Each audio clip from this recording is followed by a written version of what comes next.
Hello guys, solution is the best में आपका स्वागत है। आज मैं आपके लिए लाई हूँ BA programme 5th semester Hindi general elective का इम्पोर्टेंट क्वेश्चन जो यूनिट 3 में से है। तो मैं यूनिट 3 में आपको पूरा कवर कर दूंगी इसमें। अगर आप मेरे चैनल पे नए हैं तो मेरे चैनल को सब्सक्राइब कर दीजिए और बेल आइकन को प्रेस कर दीजिएगा, ताकि जो ऑल सब्जेक्ट से रिलेटेड इंपॉर्टेंट क्वेश्चन है 5th सेमेस्टर में तो मैं आपको कवर करवा दूँगी। तो चलिए वीडियो को स्टार्ट करते हैं।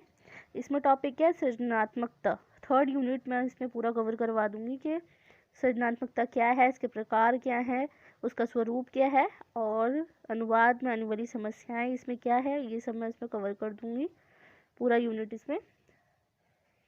तो चलिए वीडियो को स्टार्ट करते हैं। सृजनात्मकता पहला टॉपिक है कि सृजनात्मकता है क्या। पहले ये जान लेते हैं कि सृजनात्मकता क्या है। सृजनात्मकता वह योग्यता है जो व्यक्ति को किसी समस्या का विद्वतापूर्ण समाधान खोजने के लिए नवीन ढंग से सोचने और विचार करने में समर्थ बनाती है। प्रचलित ढंग से हटकर किसी नए ढंग से चिंतन करने तथा कार्य करने की योग्यता ही सृजनात्मकता है। मतलब कि सृजनात्मकता ऐसी योग्यता को कहा गया है जो किसी भी समस्या को विद्वतापूर्ण समाधान खोजने के लिए, विद्वतापूर्ण मतलब जो उसकी जो किसी व्यक्ति की जो सोच होती है नई तरीके से उसको सोचने के लिए, नवीन ढंग से सोचने के लिए और विचार करने में ये असमर्थ बनाती है। मतलब कि जो कोई भी समस्या अगर व्यक्ति के जीवन में आती है उसे नई तरीके से उसकी खोज करने के लिए उसके लिए समर्थ बनाती है।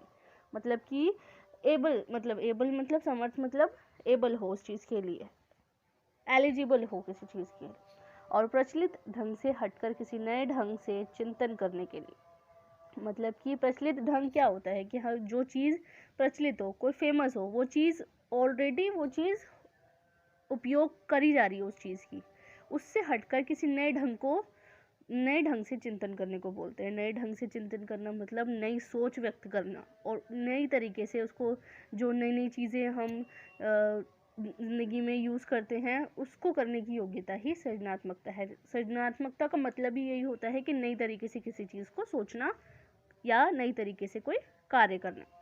सृजनात्मकता का अर्थ ये है कि सृजनात्मकता का सामान्य अर्थ ये बताया गया है कि सृजन अथवा रचना करने की योग्यता। रचना करना मतलब हम नई नई चीज़ों को ग्रैस्प करते हैं, नई नई चीज़ों को सोचते हैं, तो रचना करने का मतलब भी यही होता है। उस मतलब रचना करने की योग्यता को कहा गया है सृजनात्मकता। और मनोविज्ञानी में सृजनात्मकता से तात्पर्य मनुष्य के उस गुण, योग्यता अथवा शक्ति से होता है जिसके द्वारा वह कुछ नया सृजन करता है, नया ग्रैस्प करता है, नई चीज़ों को उत्पन्न करता है, नई चीज़ों को सोचने की क्षमता उनमें जो होती है वो करता है। और प्रत्येक व्यक्ति में किसी न किसी प्रकार की मानसिक योग्यता होती है। मानसिक योग्यता मतलब सोचने की क्षमता जो होती है वो मानसिक योग्यता जिसे बोला जाता है। वो नई नई चीज़ें अपने माइंड में, नई नई चीज़ों को सोचता है और नई नई चीज़ों को का सृजन करता है, जिसके आधार पर वह लेखक, कलाकार, वैज्ञानिक तथा संगीतज्ञ इत्यादि बनता है। मानव जीवन के प्रत्येक क्षेत्र में सृजनात्मकता की अभिव्यक्ति होती है। जहाँ तक कि हम लोग जानते हैं कि किसी भी पोस्ट पर काम करने के लिए नई नई चीज़ों का होना ज़रूरी होता है, नई नई स्किल्स डेवलप करने के लिए। तो नई नई चीज़ें हम सोचेंगे तभी तो हम वो चीज़ कर पाएंगे अपनी ज़िंदगी में, कोई भी काम करते हैं तो इसीलिए सृजनात्मकता का कनेक्शन मानव जीवन से है। मानव जीवन में मतलब कि जो कोई मानव नई नई चीज़ों को सीखता है, नई नई चीज़ों का सृजन करता है, नई नई चीज़ों का उपयोग करता है, तो सृजनात्मकता उससे रिलेटेड इसमें बताया गया है। सृजनात्मकता का जो एग्जैक्टली अर्थ है तो मैं वो बता देती हूँ कि क्या है। सृजनशीलता शब्द अंग्रेजी के शब्द क्रिएटिविटी का रूपांतरण है। रूपांतरण मतलब इसका जो कन्वर्ट कर रहा है इसे क्रिएटिविटी में। इंग्लिश रूपांतरण मतलब होता है किसी चीज़ को दूसरी लैंग्वेज में बोलना, जैसे हम अनुवाद को भी बोला जाता है। क्रिएटिविटी का रूपांतरण मतलब उसको हिंदी में बोला जाता है सृजनशील। जो करे से निर्मित हुआ है, करे से ये चीज़ निर्मित हुआ है, इसका अर्थ बताया गया है या तो अस्तित्व में आना या उगना, किसी चीज़ की नई चीज़ की डेवलपमेंट होना। और वेबस्टर शब्दकोश के अनुसार क्रिएट एक क्रिया के रूप में बनाना, एक क्रिया के रूप में देखा गया है। क्रिएट मतलब किसी चीज़ को बनाना, जैसे कि हम कहते हैं कि किसी चीज़ को क्रिएट करना या किसी चीज़ को नई रूप देना या नया बनाना किसी चीज़ का, या अस्तित्व में लाना अथवा मौलिक रूप से उत्पन्न होना अर्थ में आता है। और क्रिएटिव शब्द का अर्थ योग्यता, शक्ति और कल्पना आदि होता है। क्रिएटिविटी शब्द का अर्थ मतलब कि योग्यता या शक्ति या कल्पना होता है। और इस तरह क्रिएटिविटी शब्द का अर्थ निर्माण करने की योग्यता से है। निर्माण करने की योग्यता मतलब कि हम नई चीज़ का डेवलपमेंट करते हैं, उसकी योग्यता से है, जैसा कि मैंने बताया। नेक्स्ट आता है, इसकी कुछ परिभाषाएं बताई गई हैं विभिन्न विद्वानों द्वारा। तो पहला इसमें एग्जाम्पल के रूप में अगर देखा जाए तो मैस्लो ने ये चीज़ बताई है।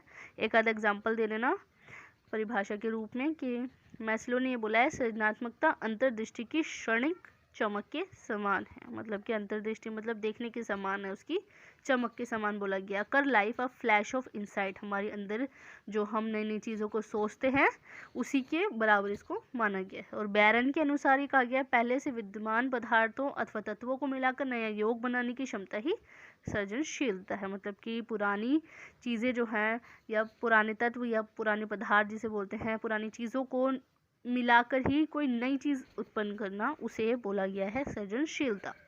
जेम्स ड्राइवर के अनुसार ये बताया गया है कि अनिवार्य रूप से किसी नई वस्तु का सृजन करना, अनिवार्य रूप से मतलब जिस चीज़ की ज़रूरत हो उसको नई चीज़ का सृजन करना। और रचना, जहाँ पर नए विचारों का संग्रह हो वहाँ पर प्रतिभा का सृजन, जहाँ पर मानसिक सृजन केवल दूसरों के विचारों का योग ना हो। इनका मतलब ये है कि जो नई चीज़ें हैं उसका नई चीज़ों का सृजन करना, मतलब नई नई चीज़ों का इस्तेमाल करना, नई नई चीज़ों का उपयोग में लाना, जहाँ पर नए नए विचार इकट्ठे हों और वहीं पर ही इसका सृजन हो। जैसे डेफिनेशन इन लोगों ने दी है एज इट इज़, एग्जाम्स में इसको लर्न कर लेना, एज इट इज़ इसके एग्जाम्स में लिखना होता है। सीवी गुड के अनुसार ये बताया गया है, सृजनात्मकता वह विचार है जो किसी समूह में विस्तृत सातत्य का निर्माण करती है। सृजनशीलता के कारण है सौंदर्य, आदर्शात्मक, मौलिकता, अनुकूलता, सातत्यता, लोच एवं तार्किक विकास की योग्यता। और जो इसके 6 तत्व इन्होंने बताए हैं, सौंदर्य, आदर्शात्मक, मौलिकता, ये सब मैंने बताया, लोच की निरंतरता और तार्किक मूल्यांकन की योग्यता, ये कुछ डेफिनेशंस हैं इनकी। आप एज इट इज़ इसे लिख लेना और लर्न कर लेना इन्हें। अब आते हैं सृजनात्मकता के तत्व बताने हैं कि तत्व क्या है। सृजनात्मकता के 4 तत्व बताए गए हैं। पहला है प्रवाह। प्रवाह मतलब इंग्लिश में इसमें लिखा हुआ है फ्लुएंसी, किसी चीज़ की हम फ्लुएंसी रखते हैं। प्रवाह से तात्पर्य किसी दी गई समस्या पर आधिकारिक विचारों या प्रत्युत्तरों का को प्रस्तुत से है। मतलब कि प्रवाह से तात्पर्य इससे इसका तात्पर्य ये बताया गया है इसमें, समस्या पर कोई भी समस्या अगर व्यक्ति को होती है तो उस पर ज़्यादा से ज़्यादा विचार अपने मन में लाना, मस्तिष्क में लाना। इसको 4 प्रकार में बांटा गया है। प्रवाह को, फ्लुएंसी जो है उसको 4 प्रकार में बांटा गया है। पहला है वैचारिक प्रवाह, दूसरा है अभिव्यक्ति प्रवाह, सौंदर्य प्रवाह और शब्द प्रवाह। वैचारिक प्रवाह में आता है विचारों के स्वतंत्र प्रस्फुटन को प्रोत्साहित किया जाता है। जैसे कि जो अनेक शीर्षक बताना, किसी कहानी का कोई शीर्षक बताना या किसी वस्तु के अनेकानेक उपयोग बताना, किसी वस्तु को सुधारने के अनेकानेक तरीके बताना। मतलब कि ये जो वैचारिक प्रवाह है इसका मतलब ये होता है विचार ग्रहण करना, विचारों को प्रस्तुत करना, नए नए विचारों को उसमें प्रस्तुत करना। इसमें एग्जाम्पल के रूप में भी दे रखा है कि कहानी का शीर्षक बताने के लिए भी बोलते हैं नई नई। इसमें स्वतंत्रता होती है इस चीज़ की कि कोई भी टॉपिक अगर हमने दे दिया, उस टॉपिक पे एक नया शीर्षक बताना या किसी वस्तु का उपयोग बताना कि हम कहाँ कहाँ उसका यूज़ कर सकते हैं। नई नई मेंटालिटी इसमें ग्रेस्प होती है, नई नई मेंटालिटी नज़र आती है इसके सामने। तो नेक्स्ट आता है अभिव्यक्ति प्रवाह। इसमें आता है कि मानवीय अभिव्यक्तियों के स्वतंत्र प्रस्फुटन को प्रोत्साहित किया जाता है। जैसे दिए गए 4 शब्दों से वाक्य बनाना, मतलब कि कुछ हिंट्स वगैरह दिए जाते हैं इसमें कि अभिव्यक्ति प्रवाह में ये बताया गया है कि मानवीय अभिव्यक्तियों के स्वतंत्र प्रस्फुटन को बताना। मतलब कि कुछ टॉपिक्स उसमें दे दिए जाते हैं हिंट के तौर पर और उसी को ही नई नई चीज़ें उसमें ऐड करने के लिए ये प्रवाह बताया गया है। कि जैसे कि 4 शब्द दे दिया, उसमें सेंटेंस बनाने के लिए दे दिया या आधा सेंटेंस दे दिया उसको पूरा करने के लिए कि क्या आगे बच्चे की मेंटालिटी या किसी इंसान की, व्यक्ति की मेंटालिटी क्या है कि आगे उसको कैसा पूरा कर सकते हैं, वो सब बताना है।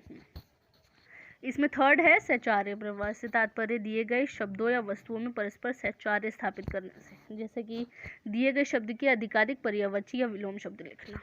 पर्यायवाची या विलोम शब्द मतलब कि कोई भी वर्ड हमने उसे दे दिया तो उसका एज इट इज़ वर्ड दूसरी लैंग्वेज में या दूसरे वर्ड में कि हम क्या बोल सकते हैं उसे किसी वर्ड्स में वो लिखना।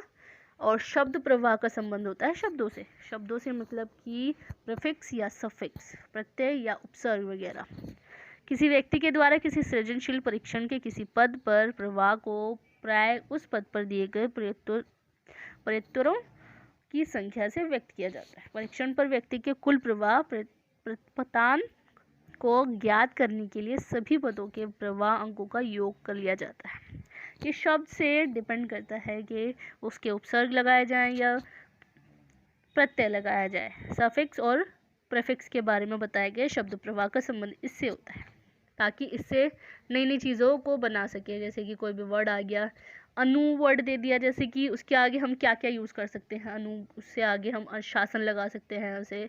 और कोई वर्ड आ गया इसमें, तो ये शब्द से होता है कि आगे पीछे हम क्या क्या किस वर्ड्स को यूज़ कर सकते हैं। ये जो प्रवाह है, फ्लुएंसी है, ये चीज़ बच्चे में जो या व्यक्ति में सृजन करती है, मतलब कि ये नई नई मेंटालिटी इसमें ग्रेस्प करती है, नई नई मेंटालिटी नज़र आती है प्रवाह में, फ्लुएंसी में।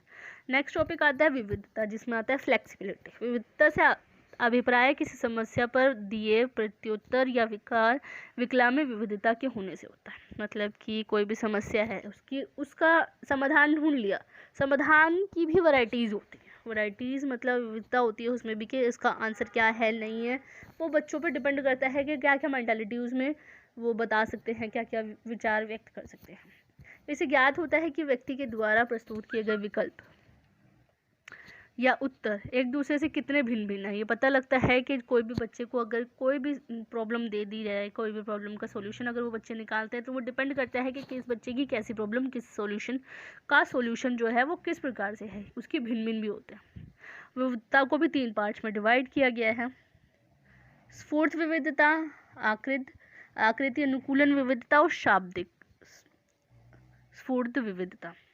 आकृति स्फूर्त विविधता से ये तात्पर्य है कि किसी वस्तु या आकृति में सुधार करने के उपायों की विविधता से है। मतलब कि कोई भी अगर हम चित्र दे दें या किसी आकृति बना दी, उसमें क्या क्या चेंजेस ला सकते हैं हम, वो उस चीज़ के लिए भी हम देख सकते हैं कि क्या कोई बच्चा जैसे कि कोई भी डिज़ाइन बनाया तो कोई बच्चा उसमें क्या क्या ऐड कर सकता है, कोई डिज़ाइन चित्रों वगैरह में। और आकृति अनुकूलन में आ सकता है कि वस्तु या आकृति के रूप में किसी दिए गए रूप में परिवर्तित करने की विधियों की विविधता से है। मतलब कि कोई भी हमने आकृति दे दी, उसमें क्या क्या चेंज कर सकता है, तो उसमें क्या क्या विविधता आ सकती है, उससे रिलेटेड है। और शाब्दिक आता है, वस्तुएं शब्दों को प्रयोग में विविधता को देखा जा सकता है। कोई भी शब्द दे दिया गया, उसमें क्या क्या चेंजेस आ सकते हैं उस पे देखा गया है, इसका संबंध है।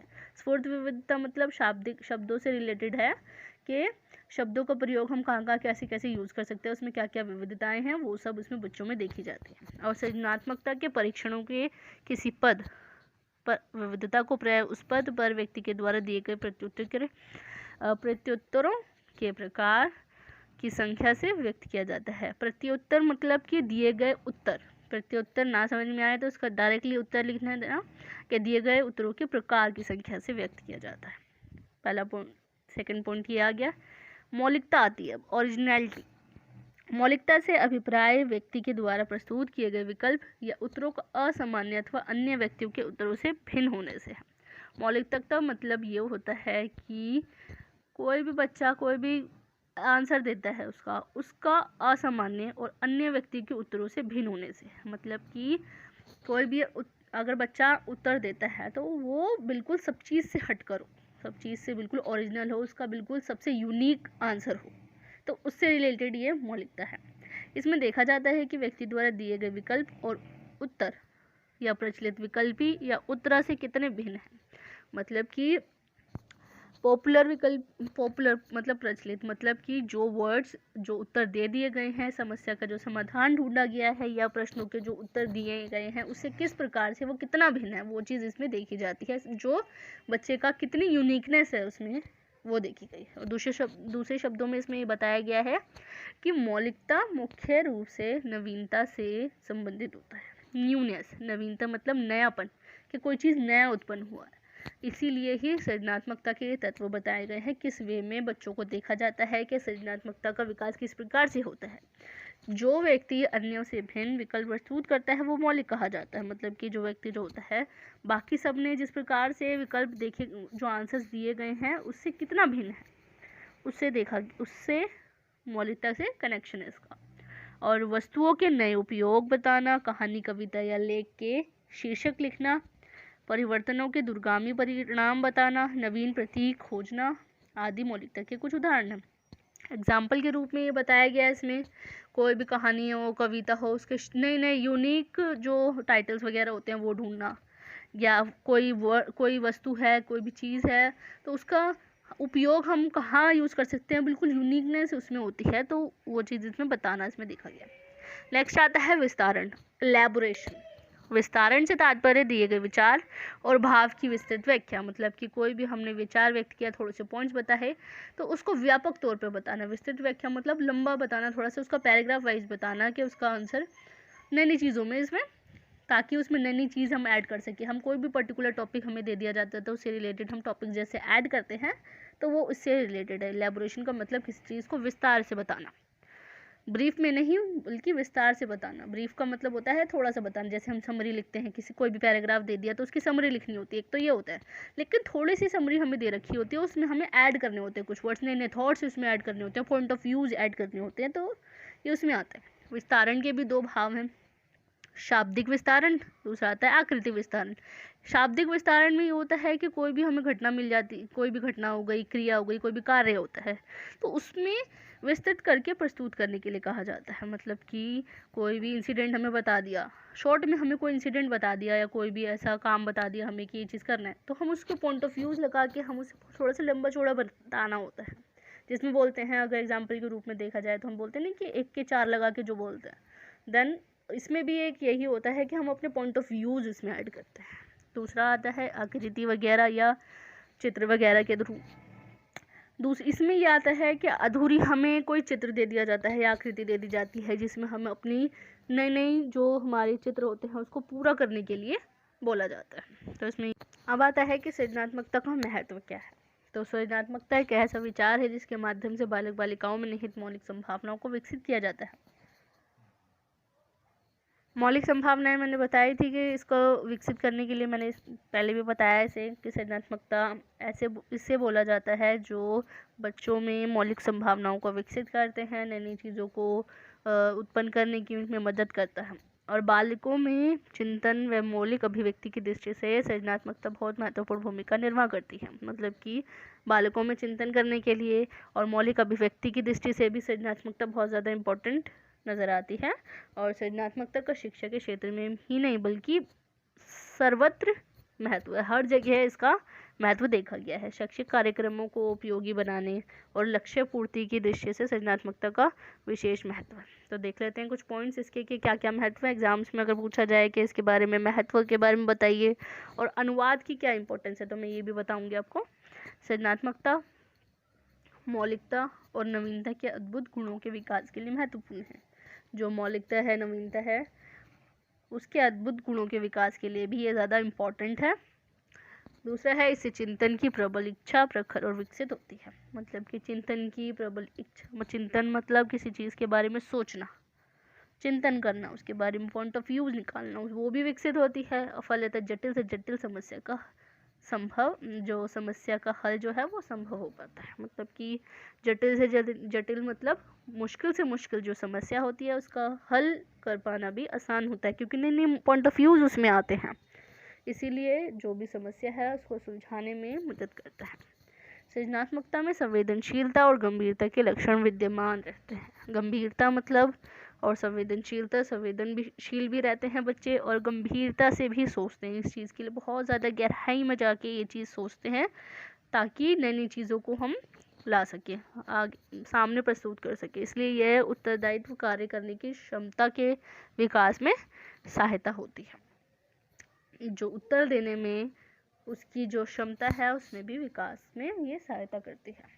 सृजनात्मकता परंपरागत धारणा को नए सिरे से लेकर आगे खोज की प्रवृत्ति की ओर उन्मुख करती है।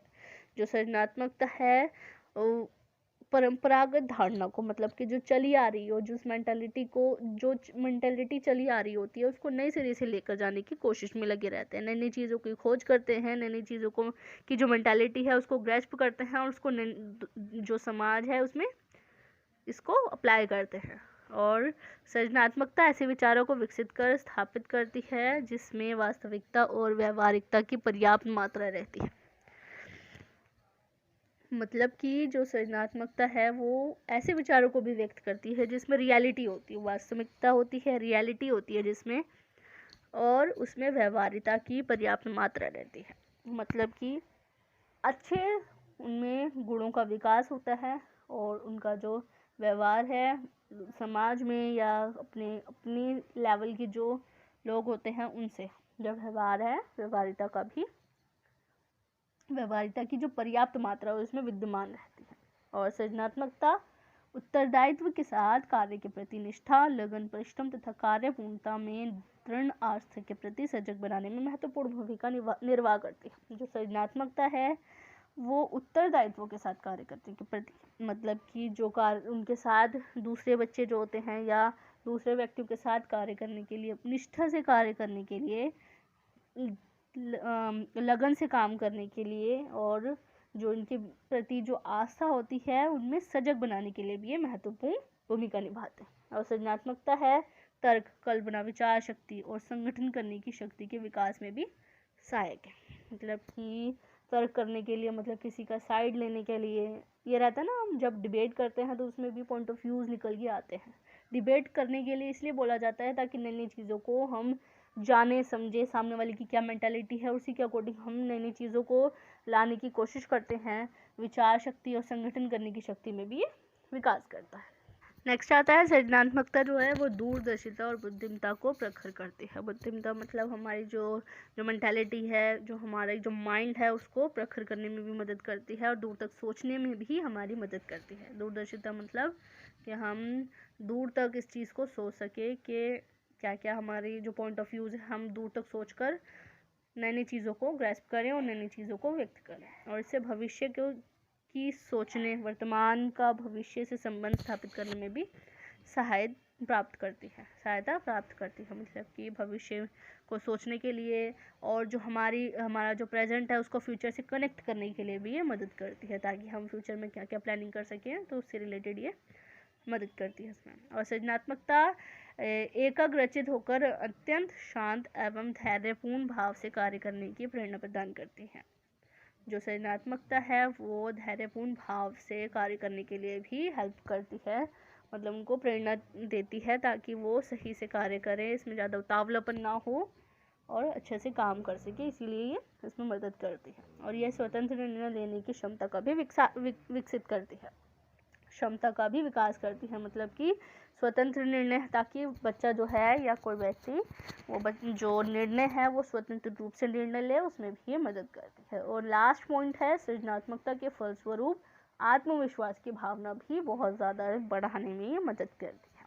तो ये पूरे 12 पॉइंट्स हैं जो इसकी विशेषता बताई गई है सृजनात्मकता की। किसी इंसान के लिए सृजनात्मकता का क्या महत्व है ये मैंने पूरा कवर कर दिया है।